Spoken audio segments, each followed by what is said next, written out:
नमस्कार साथियों। आज अपन प्राइस डिस्क्रिमिनेशन कीमत विभेद की चर्चा करेंगे। एकाधिकारी प्रतियोगिता में कीमत विभेद के बारे में अपन चर्चा करते हैं। जब एकाधिकारी समान वस्तु के लिए अलग अलग उपभोक्ताओं से अलग अलग कीमत वसूल करता है तो इसे कीमत विभेद के नाम से जाना जाता है। यानी कि एकाधिकारी समान वस्तु के लिए अलग अलग उपभोक्ताओं से अलग अलग बाज़ारों में अलग अलग कीमत वसूल करता है तो इसे क्या कहते हैं? कीमत विभेद कहते हैं। अब जैसे एग्जाम्पल के तौर पे कीमत विभेद के एग्जाम्पल देखिए आप, उदाहरण देखिए आप। जैसे विद्युत है, जलापूर्ति है, रेलवे किराया है, थिएटर की टिकट है, डॉक्टर की फीस है। ये कीमत विभेद के उदाहरण है। विद्युत में यानी कि घरेलू उपभोग और व्यवसाय के जो उपभोग है उसके लिए अलग अलग बिजली का बिल आता है, अलग अलग कीमत वसूली जाती है। ऐसे ही जल आपूर्ति में भी जलदाय विभाग के द्वारा भी वसूला जाता है। रेलवे किराया यानी कि रेलवे में यानी कि ट्रेन एक ही है, उसी के अंदर क्या है कि first class, second class, third class जो भी है उसके लिए अलग अलग किराया वसूला जाता है। ऐसे ही जो फिल्म हॉल है, जो थिएटर है, उसमें भी क्या है कि अलग अलग टिकटें होती हैं। तो ये कीमत विभेद के उदाहरण हैं। अब देखिए कीमत विभेद की शर्तें, यानी कि कीमत विभेद कब उत्पन्न होगा उसके लिए कुछ शर्तें हैं। एक तो क्या है कि कीमत विभेद के लिए एकाधिकार होना जरूरी है। कीमत विभेद यानी कि कीमत विभेद के लिए यानी कि एकाधिकार का होना जरूरी है। दूसरा है कि एकाधिकारी बाजार को दो या दो से अधिक बांटने में सक्षम होना चाहिए। और तीसरा है कि बाजार में मांग की कीमत लोच, अर्थात बाज़ारों में मांग की कीमत लोच अलग अलग होनी चाहिए। यदि विभिन्न बाज़ारों में मांग की कीमत लोच समान है तो कीमत भी क्या होगी? समान होगी और वहाँ कीमत विभेद नहीं होगा, कीमत विभेद संभव नहीं होगा।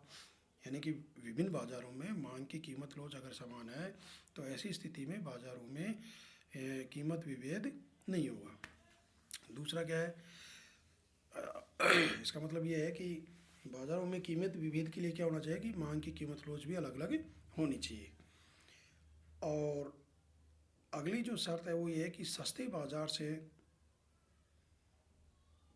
वस्तुएं खरीद कर महंगे बाज़ार में बेचने की जो प्रक्रिया है उस पर भी रोक होनी चाहिए।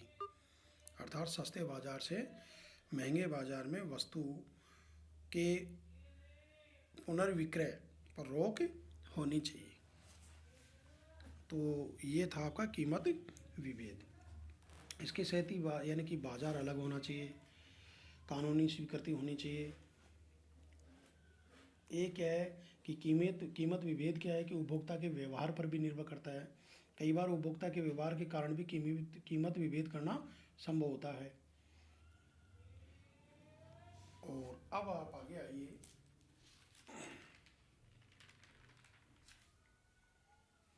कीमत विभेद की विभिन्न श्रेणियाँ। कीमत विभेद की विभिन्न श्रेणियाँ, जिसमें फर्स्ट है यानी कि डिग्रीज ऑफ प्राइस डिस्क्रिमिनेशन, जिसमें फर्स्ट है प्रथम श्रेणी का कीमत विभेद। तो इसमें देखिए प्रथम श्रेणी का कीमत विभेद वह विभेदीकरण है या वह कीमत विभेद है जिसमें एक एकाधिकारी वस्तु की प्रत्येक इकाई की विभिन्न कीमत वसूल करता है। एक एकाधिकारी वस्तु की प्रत्येक इकाई की विभिन्न यानी कि अलग अलग कीमत वसूल करता है। प्रत्येक इकाई की उतनी कीमत निर्धारित की जाती है जितनी उपभोक्ता देने के लिए तैयार होता है। तो यहाँ पर क्या है कि उपभोक्ता की बचत नहीं होती है। इस प्रकार का जो कीमत विभेद होता है उसको पूर्ण कीमत विभेद के नाम से जाना जाता है। इस स्थिति में एकाधिकारी वस्तु की प्रत्येक इकाई की अलग अलग कीमत लेता है। दूसरा है द्वितीय श्रेणी का विभेदीकरण। द्वितीय श्रेणी का विभेदीकरण वह विभेदीकरण है, अर्थात कीमत विभेद है जिसके अंतर्गत एकाधिकारी किसी वस्तु को विभिन्न कीमतों पर इस प्रकार बेचता है कि किसी वस्तु की एक्स कीमत से अधिक कीमत देने के लिए तैयार लोगों को वह वस्तु एक्स कीमत पर बेची जाती है। इसके विपरीत उस वस्तु की एक्स कीमत से कम या वाई कीमत से अधिक कीमत देने के लिए तैयार लोगों को वह वस्तु की वाई कीमत पर बेची जाती है। वस्तु की विभिन्न कीमतें यानी कि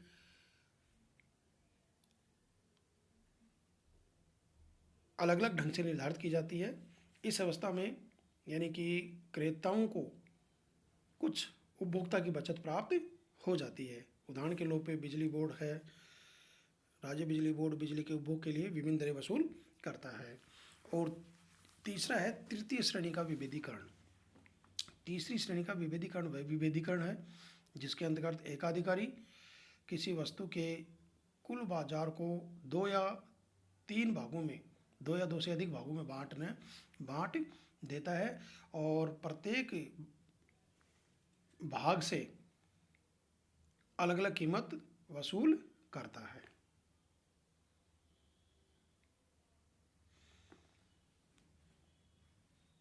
उदाहरण के लिए अपन ये ले सकते हैं कि एक एकाधिकारी घरेलू बाजार में किसी वस्तु की अधिक कीमत निर्धारित करता है तथा विदेशी बाजार में कम कीमत निर्धारित करता है, तो इसे तीसरी श्रेणी का कीमत विभेद के नाम से जाना जाता है। वास्तविक जीवन में इस प्रकार का या इस श्रेणी का जो विभेदीकरण है वो अधिक देखने को मिलता है। तो ये था आपका यानी कि कीमत विभेदीकरण की श्रेणियाँ। अब आप आइए देखिए कि बढ़ती हुई लागतों, स्थिर लागतों तथा घटती हुई लागतों की स्थिति में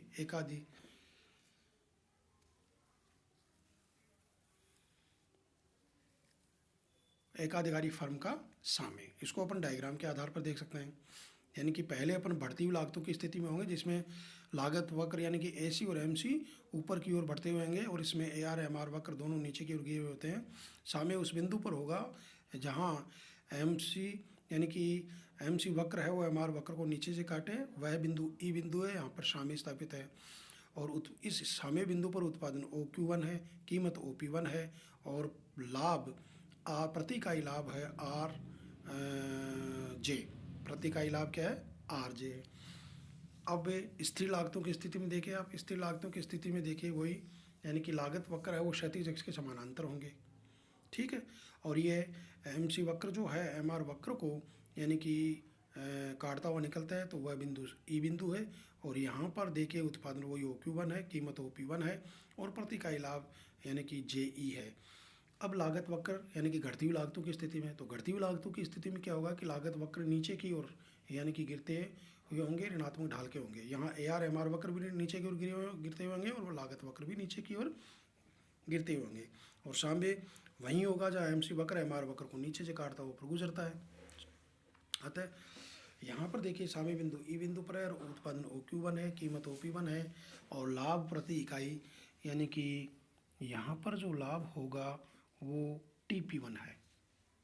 तो कहने का मतलब ये थी बढ़ती लागत, स्थिर लागत और घटती हुई लागतों की स्थिति में एकाधिकारी फर्म का साम्य।